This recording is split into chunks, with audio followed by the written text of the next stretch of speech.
The crystal champagne flute trembles in my hand as I stand alone at the San Jose Country Club bar, watching my cousin Claire's engagement party unfold like a glossy magazine spread. Perfect lighting. Perfect flowers. Perfect family smiles that never quite reach their eyes when they land on me. I check my phone again. No messages from Logan. The sleek designer watch he gave me for Christmas shows 7:45 p.m. in Zurich. He should be done with his consulting meeting by now. Julia, darling. My mother's voice carries that particular lilt she reserves for public performances. She's steering an older couple toward me, her pearl necklace catching the light. This is the Andersons, their new members. A practiced smile. This is Julia. She's between relationships right now. I bite back the correction. 2 years engaged to Logan, and she still pretends he doesn't exist. The Andersons murmur polite greetings and mercifully move on, champagne glasses in hand. My phone buzzes. Finally. But it's just my team in Dubai confirming tomorrow's client presentation. I need somewhere quiet to call Logan, to hear his voice ground me in reality, before I float away on a sea of family fiction. The hallway leading to the ladies' room offers blessed silence after the tinkling laughter and clinking glasses of the main room. My heels click against marble as I dial Logan's number. Then I hear it. Laughter floating from around the corner. My mother's voice, and Aunt Patricia's parting, sharing that particular cadence of gleeful mockery I remember from childhood. 2 years engaged to a man no one's ever met. My mother's words slur slightly. Who does that? Aunt Patricia's answering laugh sounds like breaking glass. Aviation consultant? Is that what we call flight attendants now? I've started calling him her imaginary fiancé when she can't hear. My mother again, her voice thick with amusement. Poor thing, always trying to keep up with Claire. The phone slips from my suddenly numb fingers, clattering against marble. Tears burn behind my eyes but don't fall. I won't give them that satisfaction, even if they can't see me. The memories rush in like tide water. Me at 22, standing in our kitchen as Dad's face turned that particular shade of purple reserved for major disappointments. Law school is your future, Julia. This art school nonsense is throwing your life away. Mom wringing her hands in the background. Graphic design is a lovely hobby, sweetheart, but it's not a career. The Christmas video calls after I moved to Europe. Mom's tight smile as I shared news about my growing client list. That's nice, dear. But did you hear? Claire made junior partner at her firm. My fingers find the textured wallpaper, grounding me in the present. The past is a dangerous place to linger tonight. I remember the first time I saw Logan across a crowded conference room in Zurich. The way his eyes crinkled when he smiled. How he listened intently as I presented my branding concepts for his airline client. The immediate connection that felt like coming home, even though home had never actually felt that way. The work is exceptional, he'd said afterward. Your family must be incredibly proud. I'd laughed then, a short, sharp sound. They think I'm playing at having a career while looking for a husband. His hand had covered mine, warm and steady. Then they don't know you at all. The memory of calling Mom to share our engagement still stings. The long silence before her careful response. Is this real, Julia? Or are you just trying to keep up with Claire? Logan's words that night echo in my head. They'll understand someday. Build your life first. I straighten my spine, check my reflection in a gilt-framed mirror. My green silk dress falls perfectly, chosen to project success without trying too hard. The diamond on my left hand catches the light, solid and real as the man who gave it to me. Julia, Claire's voice carries down the hallway. We need you for the family toast. I smooth my dress, touch up my lipstick. Perfect the mask I've worn at every family gathering since I was old enough to understand that being myself wasn't enough. My phone buzzes again. A text from Logan. Finished early, missing you. Something shifts inside my chest, like tectonic plates realigning. I've spent my whole life trying to prove myself worthy of this family's approval. Tonight, I finally understand their approval was never the prize I thought it was. My fingers fly across the phone screen. Now, please come now. Claire appears at the end of the hallway, radiant in white. There you are. Mom wants you to say a few words. I slip my phone into my clutch, straighten my shoulders. Of course she does. The walk back to the main room feels different now. Each step carries the weight of a decision years in the making. They want a toast? I'll give them one they'll never forget. My mother beams as I approach the microphone, probably expecting another perfectly polite performance. She has no idea what's coming. None of them do. The crystal stemware weighs heavy in my hand as I step toward the microphone. My mother beams from her carefully chosen spot near the front, no doubt expecting another of my perfectly polite performances. The same smile she wore through 2 decades of piano recitals and debate tournaments, watching me hit all the right notes while missing the music entirely. When two people find each other, I begin, letting my gaze drift across the sea of expectant faces. They deserve a foundation of belief and support. The words float across the reception hall, carried by the venue's precise acoustics.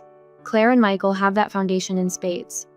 Every step of their journey celebrated, documented, believed. A champagne flute clinks against a butter knife somewhere in the back. Someone coughs. My mother's smile slips, just a fraction as my eyes find hers. Some people never receive that support. The words land soft but sharp, like snow before a storm. Some build their lives while those closest to them whisper doubts behind closed doors and country club bathrooms. My mother's fingers tighten around her glass.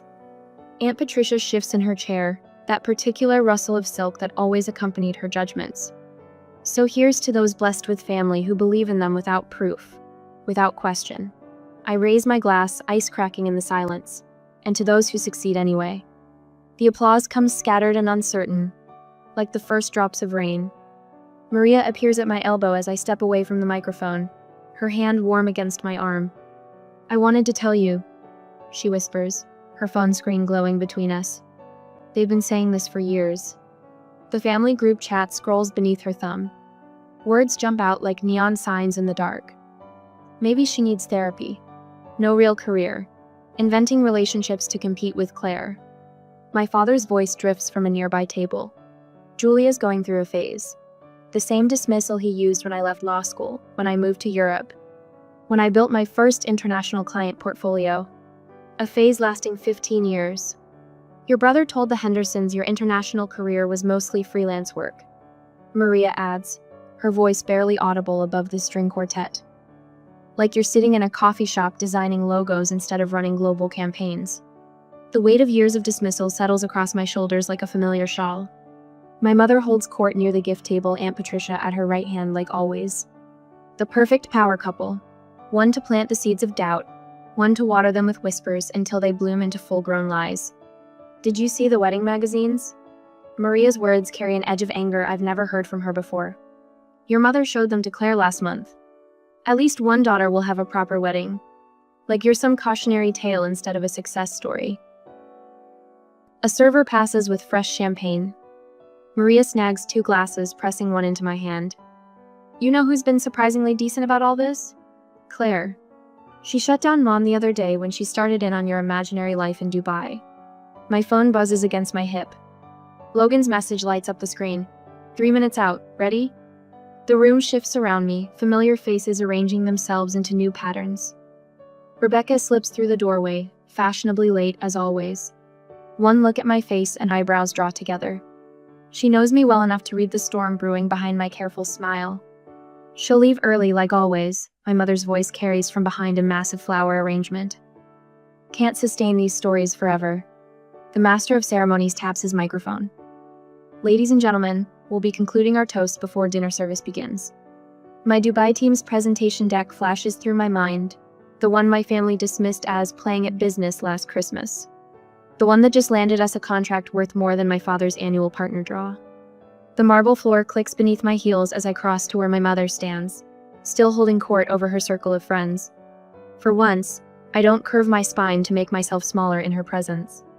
"I've never lied to you about my life," I say, my voice steady as a heartbeat. "Not once, remember that." Something flickers behind her eyes, discomfort, maybe even fear, before the practiced smile slides back into place. "Of course, darling, we've always supported your creative endeavors." The first throb of helicopter blades cuts through the evening air. My mother's head snaps up, recognition dawning in her eyes as they meet mine. She knows that sound, has bragged often enough about my father's clients arriving for dinner parties in their private choppers. But this time, the sound carries a different message. Sometimes the truth doesn't whisper. Sometimes it roars. Have you ever been subjected to years of doubt by those who should believe in you most? What evidence would it take to change their minds? For Julia's family, it was about to land on their perfectly manicured lawn. The whir of helicopter blades slices through evening conversation. Champagne flutes pause midway to lips. In the garden, strings of fairy lights tremble. Someone must be lost. My mother's voice carries that familiar note of forced calm. She shoots a pointed look at the club manager hovering near the terrace doors. I'll check with traffic control. My father pulls out his phone, already shifting into problem-solving mode. The larger venue down the road sometimes gets helicopter arrivals. Aunt Patricia's laugh rings hollow across the room. Claire, darling, did you arrange a surprise for your engagement party? Claire shakes her head, confusion plain on her face. I take a slow sip of champagne, letting the bubbles dance on my tongue. The moment I've orchestrated unfolds exactly as planned, yet my hands tremble slightly as I set down my glass. The club doesn't allow unauthorized landings. My mother announces to anyone within earshot. She smooths her silk dress, a gesture I recognize from childhood, her tell when things spin beyond her control. The sound grows louder, conversations stutter and stop. Silver-haired men in blazers drift toward the floor-to-ceiling windows. Women in designer dresses exchange glances, their jewelry catching the light as they crane their necks. I move toward the terrace doors. Each step feels weightless, like I'm floating through a dream I've rehearsed 1,000 times. The garden lights illuminate my path, casting my shadow long across the marble floor. My mother's fingers close around my wrist. Julia, where are you going? I turn to face her, gentle but immovable. To greet my fiancé. Her fingers slip away. In her eyes, I catch the first flicker of understanding and fear. The helicopter appears over the tree line, sleek and black against the purple dusk. Its landing lights sweep across manicured lawns and sculpted topiaries. Julia. My mother's voice has lost its performance polish. This disruption is unnecessary. I don't respond. The time for words passed long ago, somewhere between imaginary fiancé and tonight's whispered mockery. Instead, I push open the terrace doors and step into the evening air. Behind me, the party has gone silent. Even the string quartet has stopped playing. I stand framed in the doorway, my green silk dress moving in the artificial wind. The moment stretches like pulled taffy, sweet with anticipation. The helicopter touches down with professional precision. The rotors slow, their rhythm fading to a whisper. When the door opens, Logan emerges like an actor hitting his mark. My breath catches. He looks exactly as I'd imagined in his charcoal suit, hair slightly windswept, every inch the successful aviation consultant. His long strides eat up the distance between us, confident and unhurried. Sorry I'm late, darling. His voice carries across the hushed garden. He bends to kiss my forehead, his hands settling at my waist with familiar warmth. Did I miss your toast? A collective gasp ripples through the crowd. I hear crystal shatter someone's grip on their champagne flute, failing spectacularly. Logan turns toward the party, his smile genuine as he spots Claire and her fiancé. Claire, Thomas, congratulations. He reaches into his jacket and produces an envelope. A small engagement gift. First-class upgrades for your honeymoon. The Maldives, right? Claire's face lights up with real pleasure. Unlike my mother, my cousin never participated in the whispered doubts. Logan, you shouldn't have. Thank you. My friend Rebecca catches my eye from across the room. Her knowing smile a balm for my racing heart. She raises her glass in a silent toast. Logan guides me back inside, his hand steady at the small of my back. We move through the crowd like water through a stream, people parting before us. My father steps forward, his face a complex map of embarrassment and calculation. Mr. Bennett. Logan extends his hand. It's wonderful to finally meet you. Julia speaks of her childhood with such fondness. My father's handshake is automatic. Years of corporate training taking over. Aviation consulting, you said? Which markets? Primarily Europe and Asia. Logan's voice carries the precise mix of authority and ease that commands boardrooms. We're expanding our presence in the Middle East. Actually, that's what delayed me to need a conference call with our Dubai team ran long. My mother hovers at the edges of the conversation, her fingers twisting her pearl necklace. Aunt Patricia has retreated to a far corner, suddenly fascinated by her phone. Other relatives drift closer, their earlier dismissal transformed into hungry curiosity. Julia. My mother's voice cracks slightly. We should have. Should have believed me? The words slip out, soft as silk, sharp as steel. Yes, you should have.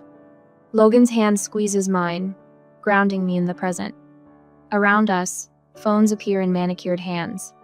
I know what they're searching for: Logan's consulting firm, my international clients, the life they dismissed as fantasy. The Almahara group was particularly impressed with Julia's branding work, Logan mentions casually to my father. The contract value alone. My mother's sharp intake of breath cuts through his words. On her phone screen, I glimpse the headline: Bennett Global Branding secures historic Middle East deal. You never mentioned, she begins. I did. My voice remains steady. Every Christmas call, every birthday, you change the subject to Claire's law firm promotions. The string quartet starts playing again, but the party's rhythm has fundamentally shifted. Years of dismissal crash against the concrete reality of Logan's helicopter. My success, our life. The impact leaves my family scrambling to rewrite history. Julia has a keynote speech at the International Brand Summit next month. Logan continues smoothly. Perhaps you'd like to attend. We could arrange tits. My father's phone appears in his hand so quickly it seems to materialize. Around us, other relatives tap and scroll, their faces illuminated by the blue glow of screens showing my career, my achievements, my truth. The weight of vindication settles around my shoulders, not like a crown, more like armor I no longer need to wear. Logan's arm settles around my waist as we make our way through the reception, a physical anchor in the sea of shifting family allegiances. The helicopter sitting visible through the floor-to-ceiling windows serves as a constant reminder of everything they refuse to believe. Tell them about the Singapore airline campaign, darling. Logan's voice carries just enough for the cluster of relatives pretending not to eavesdrop. My mother's wine glass pauses halfway to her lips. The rebrand launched last month, I say, letting my voice fill with the quiet pride I've spent years suppressing. Full fleet livery redesign, lounge concepts for 13 international hubs, complete digital overhaul. Aunt Patricia's fingers tighten around her champagne stem. She spent the last hour trying to insert herself into conversations, suddenly remembering supportive comments she never made. I always told Diane you had an eye for design, didn't I, sister? My mother nods too quickly, pearls bobbing at her throat. Julia mentioned the Dubai project weeks ago. Very exciting. The lie hangs in the air between us. I haven't spoken to her in months, not since the Christmas call that ended with her suggesting I see a therapist about my need to exaggerate. Logan's thumb traces small circles against my hip, grounding me. The Almahara presentation is next week, actually. First time they've consolidated their luxury brands under one visual identity. My father materializes at my elbow, all forced business interest. Aviation consulting must be fascinating. The regulatory frameworks alone. Speaking of frameworks, my brother Tom cuts in. I always knew you'd make it big, sis. Remember when I helped you with that school project? A laugh bubbles up before I can stop it. You mean when you told me graphic design was for people who couldn't handle real jobs? The silence stretches just long enough to be uncomfortable. Claire's future mother-in-law raises a perfectly sculpted eyebrow. I thought you said Julia was struggling with her career? Maria, bless her, doesn't miss a beat. Funny how memories change when a helicopter lands, isn't it? My mother smooths invisible wrinkles from her silk dress. We always encouraged Julia's independence. Actually, I say softly, you called it running away from responsibility. The words land like pebbles in still water, ripples of discomfort spreading through the gathered family. Rebecca appears at my side, champagne flute extended like a shield. Remember that first client meeting in Paris? Julia stayed up 3 nights straight redoing the entire presentation because the brief changed last minute. You always knew exactly what you wanted, Claire adds, surprising me with her sincerity. A small cluster of younger cousins edges closer, eyes bright with something that looks like hope. Julia, darling. My mother's voice has taken on that particular tone she uses when orchestrating photo opportunities. We should get some pictures for the family album while everyone's here. Wonderful idea, my father chimes in. And you must let us know when you're in Europe next. We'd love to visit. Tom slides a business card from his wallet. We should grab coffee, talk about some international opportunities. The firm's looking to expand. I smile, precise as a scalpel. We'll see what the schedule allows. Logan steers us toward the terrace, reading my need for air. The night wraps around us like cool silk, city lights glittering below. Through the glass, I watch my mother's face crumple slightly when she thinks no one's looking. But Christmas is for family, she says later, cornering me by the dessert table. You always come home for Christmas.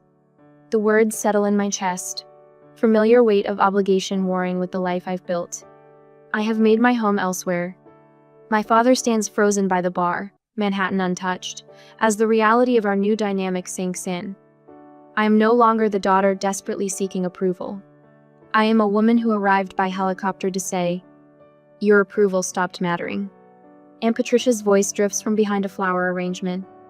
Still showing off after all these years. Logan's hand finds mine, fingers intertwining. The diamond on my left hand catches the light, solid and real as the man beside me, as the career I've built, as the truth they spent years denying. The helicopter sits dark and elegant on the lawn outside, a period at the end of a very long sentence. But it isn't the final punctuation mark in this story. Not yet. I squeeze Logan's hand, thinking of the invitation I'll send tomorrow. Dubai in winter is lovely, after all, and some truths need to be seen in the full light of day. They cannot hurt me again. With these thoughts, we greeted everyone and went to the hotel. Tomorrow is a big day. The next day, after the reception, the phone vibrates against the hotel nightstand at 10 a.m. My mother's name flashes across the screen, accompanied by her carefully curated profile photo from last Christmas. "Julia, sweetheart." Her voice carries that particular wobble that appears whenever she wants something. "I've been thinking about what happened at the reception. We should reconnect as a family." I let the silence stretch, watching Logan's reflection in the floor-to-ceiling windows as he moves around our suite, preparing for another consulting call. "Mom, I have meetings all morning." "Of course you do." The wobble transforms into something sharper. "Your father wants to discuss some investment opportunities for your business." She pauses. "The family business could use an international presence." My phone buzzes with incoming texts. "Dad, suggesting coffee to talk about your future." My brother Mike, suddenly interested in expanding our horizons globally. Even Aunt Patricia has posted on Facebook, featuring a photo from Claire's engagement party, with the caption, "So proud of my successful niece Julia. Family first, global business." Logan catches my eye in the reflection, raising an eyebrow. I shake my head, lips curving into a smile that holds more satisfaction than amusement. "The country club membership committee meets next month," Mom continues, voice brightening. "Your father could nominate you now that you're established." The word hangs between us like a poisoned apple. Established. As if my success only became real when it arrived in a helicopter. "The lake house is lovely in autumn," she adds. "We could update the family Christmas card. You and Logan would look wonderful on the dock." I trace my finger along the window, watching the morning sun strike the glass towers of Dubai's financial district. "That's generous, Mom." "Well, family is family." Her voice softens. "We can put all this unpleasantness behind us." "All this unpleasantness," I repeat, letting each word fall like a stone.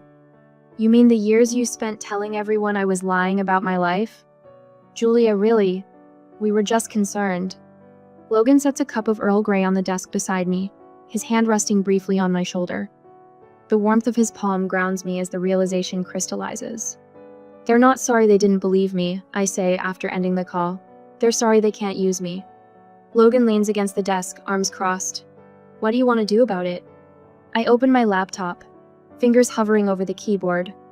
The words flow with unexpected ease. "I'd like to invite you to Dubai next month. Let me show you what I've built."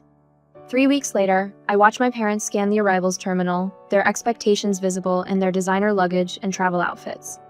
Mom's face falls slightly when she spots our waiting car. Not a luxury sedan, but a modest electric vehicle.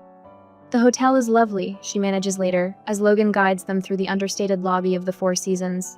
No gilded excess, no ostentation, just quiet, impeccable taste. "We thought you'd be comfortable here," I say, watching them search for the flash and glitter they'd imagined. Dubai isn't all about spectacle. The next morning, I lead them through the glass doors of Bennett Global Branding. 30 pairs of eyes look up from sleek desks, their owners rising in greeting. "Good morning, Julia," they chorus, some voices carrying accents from London, Singapore, Cape Town. "Your team?" Dad asks, gaze jumping from face to face. "My family," I correct him quietly. I watch them absorb the wall of client logos, the industry awards, the framed magazine covers featuring my work. Through the conference room glass, they glimpse my upcoming keynote presentation for the Global Brand Summit. "All this time," Mom whispers. "You really were." "Building something?" "Yes." I gestured to my office. Would you like to see more? That evening, I choose a rooftop restaurant overlooking the city. The lights below mirror the stars above, creating an infinite field of possibility. For years, I say, setting my phone on the white tablecloth, you thought I was lying about my life. We were just concerned, Mom begins, reaching for her water glass. I press play. Her own voice fills the space between us. Her imaginary fiancé, followed by Aunt Patricia's laughter. I didn't invite you here for an apology. The words come steady and clear. I invited you to see the truth.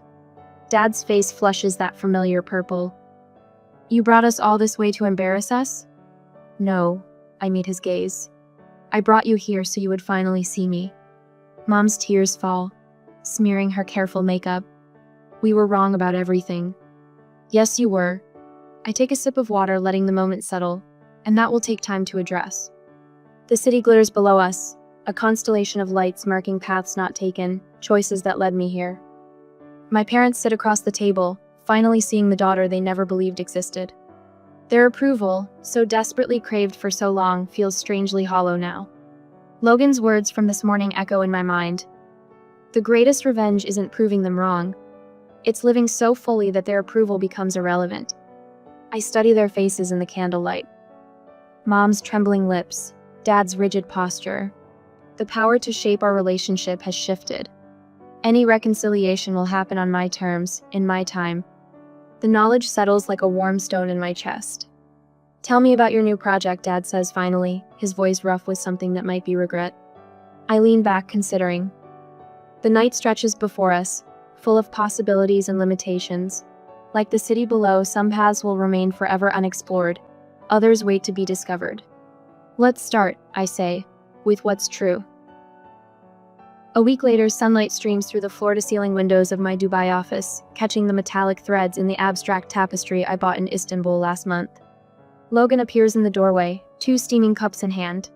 The familiar scent of Earl Grey fills the air as he sets one on my desk. Your 9 o'clock is ready in the conference room, he says, leaning down to kiss my temple. The design mentee from Paris?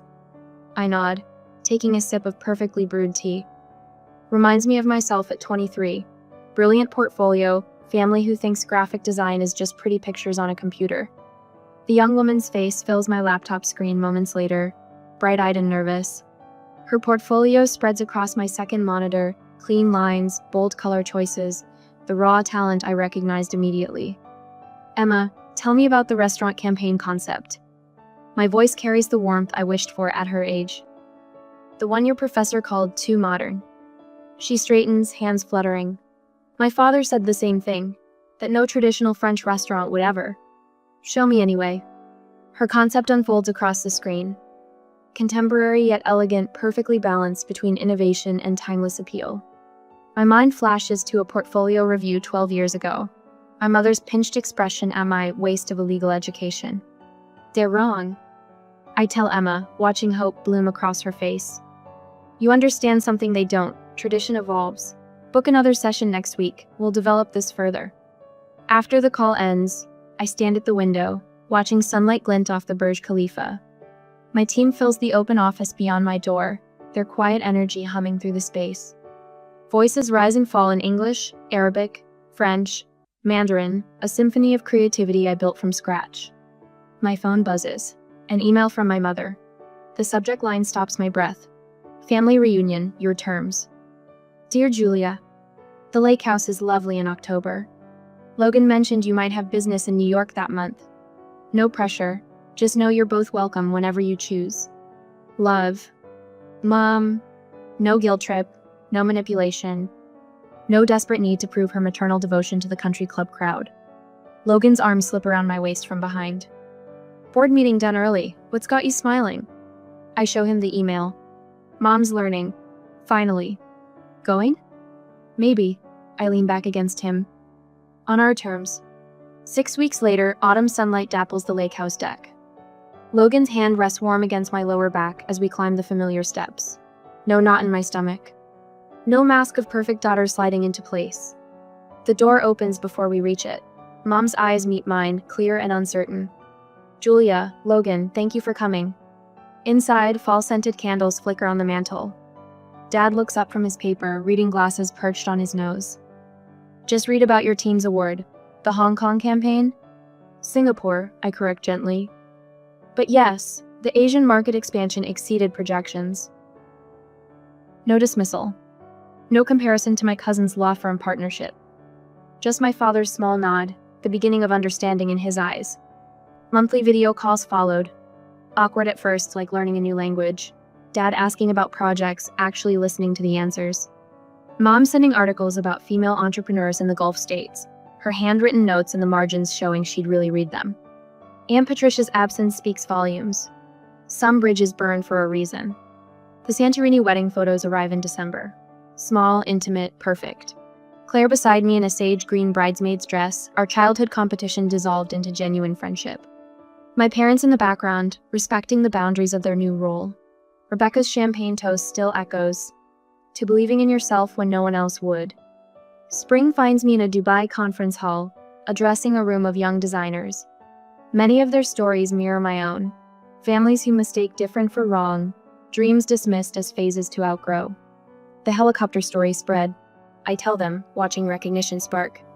But that moment wasn't about proving anyone wrong, it was about finally being right with myself.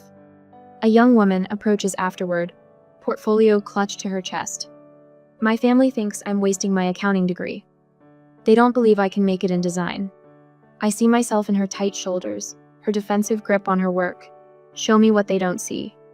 Mom visits the office in May. She pauses before the framed photo of Logan's helicopter landing, backlit against the country club's manicured lawn. I was so embarrassed that day. Her voice catches. Now I understand it was necessary. It wasn't about embarrassing you. I meet her eyes in the glass reflection. It was about finally being seen. I see you now. She touches the frame gently. I'm sorry it took so long. I needed you to see me then. The truth settles, peaceful as sunset over the Arabian Gulf. I don't need it anymore. Later that night, Logan and I stand on our balcony, the city lights jeweling the darkness below. Plans for the New York office expansion spread across the patio table between us. We could take the apartment in Manhattan, I muse. Be closer to family if we want. If we want. Logan's smile holds a decade of understanding. Your choice, your terms. I watch a plane's lights trace across the star-studded sky, remembering a young woman who once thought proving her worth would fix everything. The greatest revenge isn't proving them wrong. My fingers lace through Logan's. It's living so fully that their approval becomes irrelevant. The night breeze carries the scent of jasmine from the garden below. Somewhere in Paris, Emma works on her restaurant campaign. In Dubai, my team prepares tomorrow's client presentation. In a lake house in America, my mother learns to see her daughter clearly. All of us evolving, one truth at a time,